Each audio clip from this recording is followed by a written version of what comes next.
Tunasoma kitabu ya Mambo ya Siku ya kwanza sura yake ya 16. Tutangi badete 1 Chronique chapitre 16.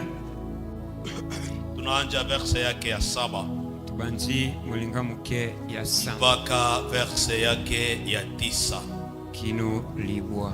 Halafu siku ile Daudi aliagiza kwanza kushukuru Bwana kwa mkono wa Asafu na ndugu zake.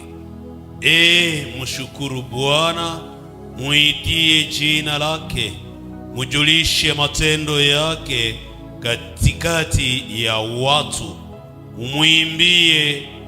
mumuimbie sifa kwake, museme juu ya matendo yake yote ya ajabu. Somo yetu ya asubuhi ya leo Matea na biso ya tongo ya lelo inasema kushukuru Mungu na kujulisha matendo yake. elobiete kutonda nzambe pe kolakisa misala na ye. Kushukuru Mungu Kutonda nzambe na kujulisha matendo yake. pe kolakisa bato misala na ye. Hili ni jambo ambalo tunataka Mungu aweze kutuangazia, atupatie ufahamu wa kufahamu neno hili katika asubuhi ya leo. Oyo ezali kambo oyo tulingi nzambe alekana kopesa biso bosusu lia kususula na tongo ya lelo. Ndani ya Mambo ya Siku ya kwanza, mahali ambapo tunatoka kusoma sura yake ya 16 mstari wa 7, ilikuwa agizo ambayo Daudi aliagiza kwa wana wa Israeli. Na bisikato oti kutanga na 1 Chronique chapitre 16 verset 7 eza malako oyo Daudi alikaki na kopesa bana ya Israeli. Agizo ni kitu ambacho kinakuja labda kwa mtu ambaye hata kama hakukitayarisha. Malako eza eloko oyo eye tango sepa ya mutu oyo ata alengelaki yango te. Inakuwa kama ni shurutisho.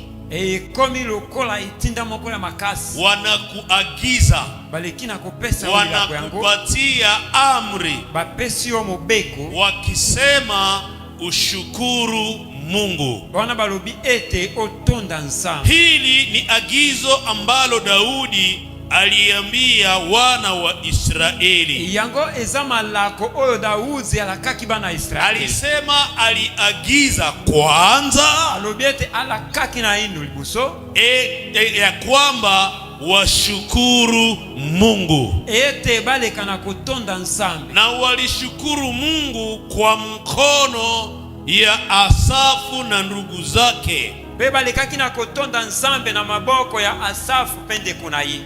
Kwa nini waweze kushukuru Mungu? Pona nini baleka na kotonda nzambe? Kwa nini Israeli inaagizwa ya kwamba washukuru Mungu? Pona nini Israeli bapesa malilako ya kuloba ete batonda nzambe? Sababu ndani ya mstari wake wa kwanza wa ile kitabu sura 11 ezali poete na molenga moke ya buku wana ya mokapuna 11 inaeleza mambo iliyoacha Daudi aliagiza Israeli ya kwamba washukuru Mungu. Yango elobi makambo oyo etiki Daudi apesa lilako na Israeli ete batonda nzambe. Ilikuwa wakati sanduku ya Bwana ilikuwa imechukuliwa na maadui za Israeli. Ezalaki tango sanduku na kolo ememamaki na bankuna ya Israeli. Alafu sanduku ya Bwana kuchukuliwa na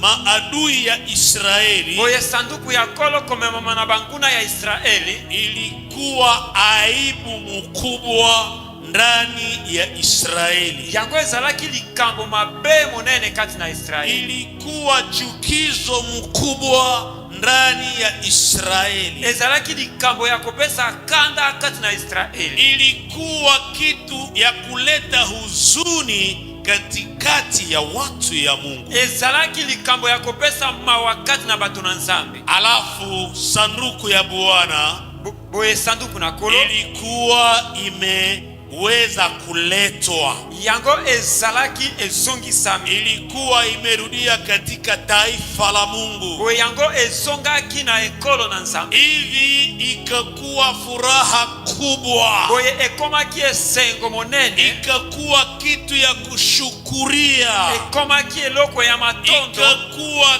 kitu ya watu wote kushangilia juu yake, ekomaki likambo ya bato nyonso kotonda sababu sanduku ya Bwana imerudi. Epo ete sanduku na kolo ezongi, Na hii mzigo wala furaha ya kurudi ya sanduku ya Bwana boye